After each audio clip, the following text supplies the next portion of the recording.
Okay, so I'm going to look at some of the questions showing up in the Etherpad we got here. It says, have you considered using a CRDT to share buffers between threads and merge any concurrent edits automatically? So I have looked at that. And the problem with CRDTs is that even though they give you a mathematically correct answer when you're trying to merge two conflicts, it's not always a useful answer. Like it's not coherent. If you have two things trying to edit the same thing, there's no good way to resolve that. And so they really work well when you have two people working live, both editing the same document, because they can fix any particular issues like that, like you would with Google Docs. But you have different packages that aren't aware of each other, you're going to run into problems. And so this is something, if you read from the Xi editor, which was one of the first ones to use CRDTs, in the retrospective, he talks about how they had this problem where the CRDTs, they give you an answer, but it's not always an answer that's useful. And so I feel like locks at least are going to make it's not going to be as efficient if you have a whole bunch of packages, but I don't imagine there's going to be a ton of those. It can actually, I think it'll be more useful in practice. Why host on GitHub? Because that's what I know. If there's a way to host it on somewhere else, I'd be interested in doing that. If you're interested in setting patches without using GitHub, you could always send an email. I'm more than happy to accept email patches. Do you think it's possible to achieve with the current Emacs code? I do. I think you can do that. Like I said, there's a couple things inside there that are intentional breaks with existing Emacs code.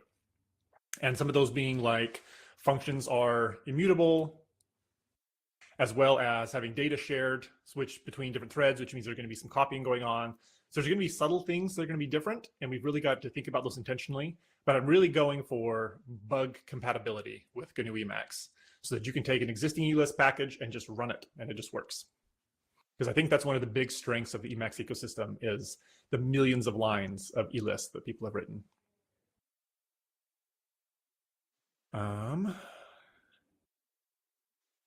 So I'm not, okay, so it says you're re-implementing elisp in Rust. Have you considered using a more modern Lisp, such as Scheme?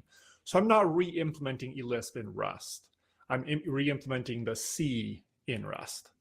In fact, I would like to make more of the core that's written in C in elisp instead of C or Rust, because then it's actually introspectable.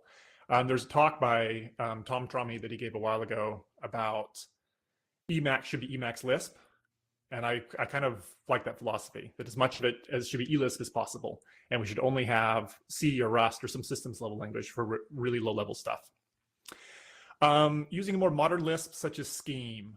I know there's two talks, I think, in this conference about using Scheme inside Emacs. And I looked at this at one point about what if you wrote it inside Common Lisp, because that also has some really low level details. And then you could go from elisp down to Common Lisp. But the problem is under the hood, you still need a systems language. You still need either C or Rust or something underneath the Common Lisp to implement the primitives. And so it's not going to give you just two languages. You'll have three. You'll have the elisp, Common Lisp, and C under the hood. And so in this case, we just have the two. We have the elisp and the Rust. All right, that's all the questions I see there.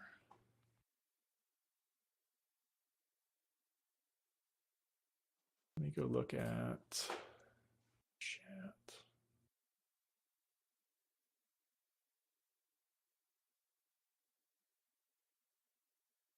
Okay, so I see into the chat.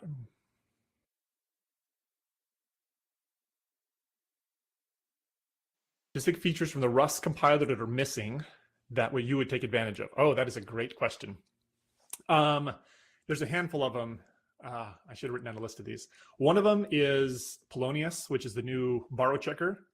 Because we're trying to use lifetime to track our objects, we often run into situations where we've kind of got to hack around things because the limitations with the borrow checker. And so I have a whole bunch of notes inside there about where a better Polonius would help inside there and help ease some of the issues.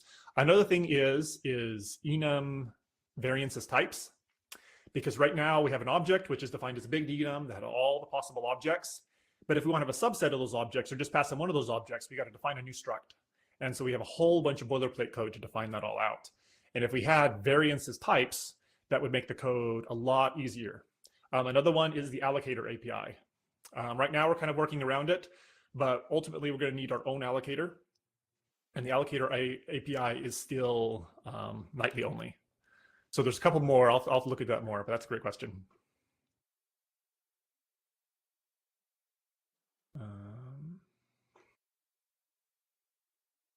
Let's see. Okay.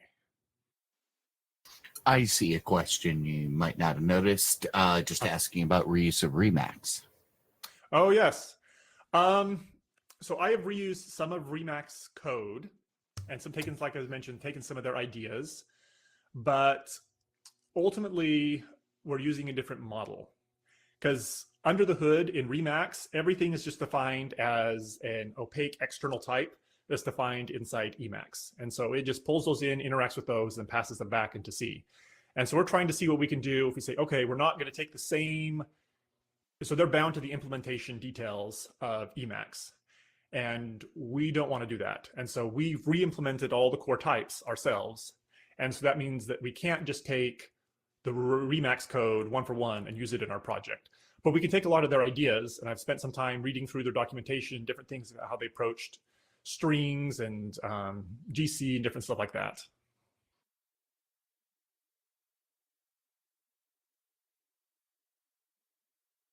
All right.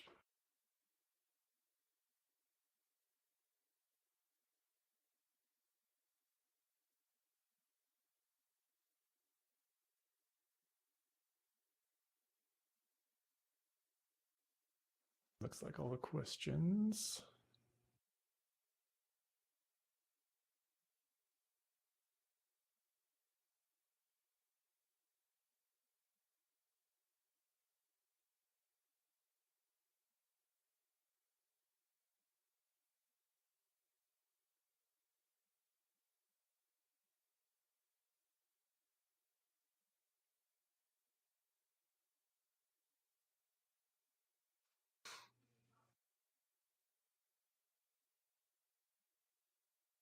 Okay, so another question, what are your thoughts on the GUI layer? Any plans on how to re-implement it? So this is something I've thought a lot about, but I still don't have a solid plan for. I'm not really a GUI person. I mostly work with low level. And so my two thoughts is you can go the GTK route. There's Rust bindings for that. That's well understood. It's got good support. But there's also some interesting projects to try and do GUI in Rust, native Rust, and have it use Rust idioms and stuff like that. And so those are things like Druid, and there's eGUI and a bunch of those that are that way. And I've never used one of them, but I'd be interested to try that out first and see how well does this work and how well supported is this doing a Rust first GUI.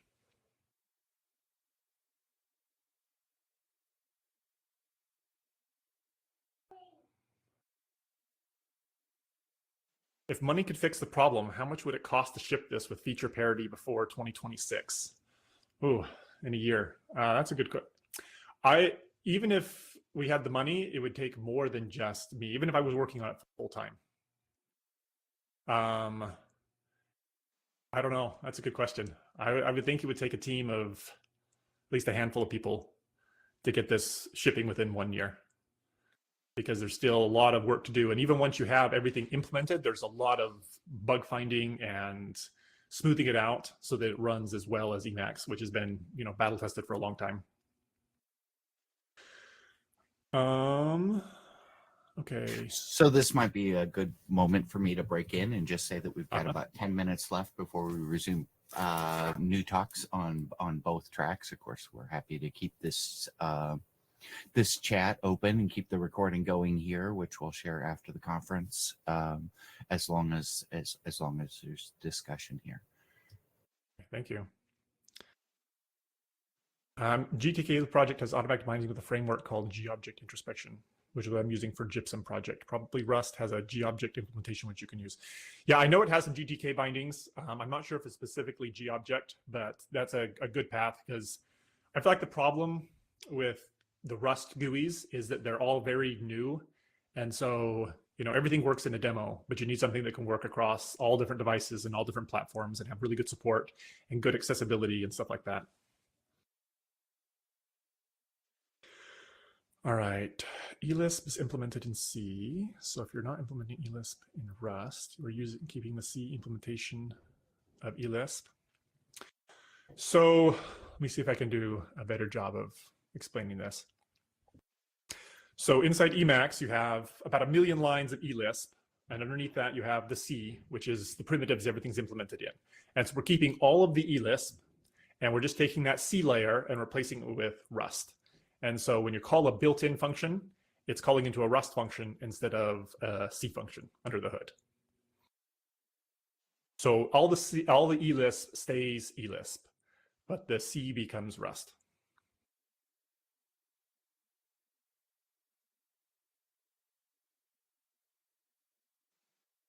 So looking at the IRC chat, it feels to me like maybe there's a little bit of confusion around what do we mean when we say rewriting elisp in Rust, right? I think there are some people that are like, hey, we're reinventing elisp, and there's other people that are like, no, we're trying to be byte for byte compatible with Rust. So you're you know, some people are like questioning your no answer on that. Aren't you really? Maybe is what I'm reading in there. Do you want to respond to that?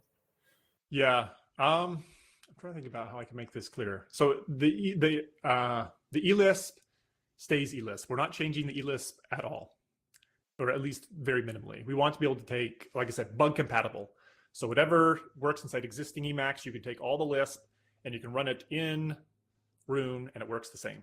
So the elisp stays the same. It's just the under the hood core that is getting replaced. And this in turn adds some new features such as multi-threading. So it's not exactly compatible, but you should be able to use your existing code and the elisp will stay elisp. So the idea is that anything that I've written as an Emacs user, my config, my custom packages, whatever it may be, that's all going to be valid code. If you Exactly. take, you know, the elisp implementation as being the C code and the parts of elisp written in elisp that represent opportunity space, thinking about Rust as an implementation language, okay, fine. You know, you can make a semantic argument. Okay, we're re-implementing, we're creating an alternate implementation of elisp, but what elisp isn't the problem space here. That's a fixed, a given, if you will. Is that all right? That's a good way of saying it. Okay. Yeah, what you said makes sense. I was kind of responding to some comments. Like, I'm not sure it connected for everybody. Makes a lot of sense. Yeah, I wasn't sure how much I needed to expand on that and explain that, but I appreciate you jumping in. Okay, sorry if I already discussed, but what will your Rust implementation also be able to run Emacs bytecode or the implemented the listable? So I already have a bytecode interpreter inside there that runs the existing elisp bytecode. And so that was one of the first things I did was bootstrap the interpreter and then bootstrap the bytecode engine. And so we compile, we use because the bytecode compiler is written in Emacs Lisp. And so you bootstrap that and it gives you the Emacs bytecode. And so I have a bytecode engine that runs the bytecode. So that's already done. And you can potentially, on top of that, do something like the native compilation or a JIT. But we have both an interpreter and a bytecode compiler.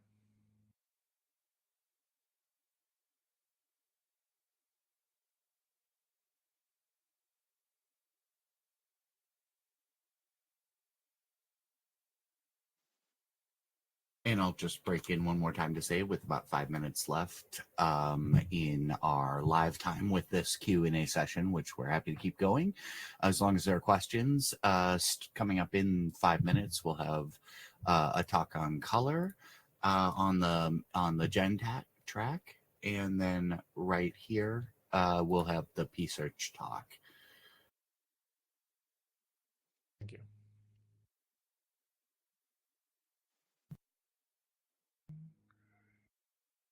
Is it possible to bootstrap with just the bytecode interpreter? So I'll have to put in a link to one of my blog posts. So that was my original idea, was to say, I don't want to have an interpreter, a bytecode interpreter, and a native compiler. I want to just have just one. So I'm only going to have the bytecode. And so that's what I did initially. The problem with that is that a bunch of the early bootstrap Emacs code is written with the assumption that it's going to be interpreted. This is especially true with macros, where you'll have a function defined, you'll evaluate part of the function. The other half of the function has macros in it that are not defined yet, but it doesn't matter because they don't get used. But with the bytecode interpreter, it expands all macros when it gets the function definition. And so those weren't macros when the function was expanded, and therefore they got instantiated as functions, but they're not functions, they're macros. And so I initially spent a bunch of time trying to work around this, trying to move code around, work stuff around, refactor the code to try and get it to work with only bytecode interpreter. And eventually I just gave up and said, you know what, I'm just going to write an actual interpreter to handle this, because trying to handle all these lazy macros is too much work. And everything in the bootstrap is built with the assumption that you have lazy macro expansion. Because I'm guessing the Emacs bytecode interpreter isn't complete. So it's mostly complete. There's a handful of opcodes that aren't implemented that are pretty easy to add that I haven't run into. And there's some of them that are deprecated that are implemented, but it's essentially complete.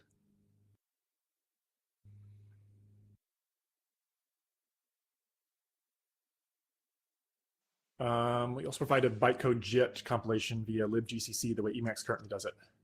I did. Eventually, I would like to. I'm more inclined to have a proper runtime JIT than an ahead of time compiler like libgcc, like the current Emacs native compilation, because it allows you to take type information and actually apply that to the code, which can let you do more aggressive optimizations to it.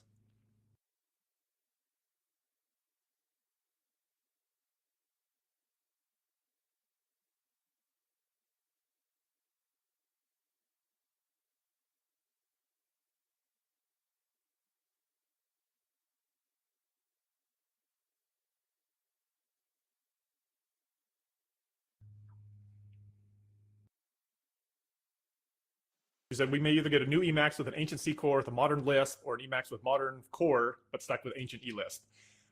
So there was another project I was talking to, one of the Guile implementations, about how we could potentially, he was like, what would it take to bootstrap Guile in Rune, where you have both, you could have elisp and Guile running inside this project. And so we've started that discussion, which I think would be interesting. But it's tricky too, because fundamentally, elisp and Guile are two different languages. They have different semantics. They have different ways of handling things. You've really got to consider both of those when you're trying to make them work together.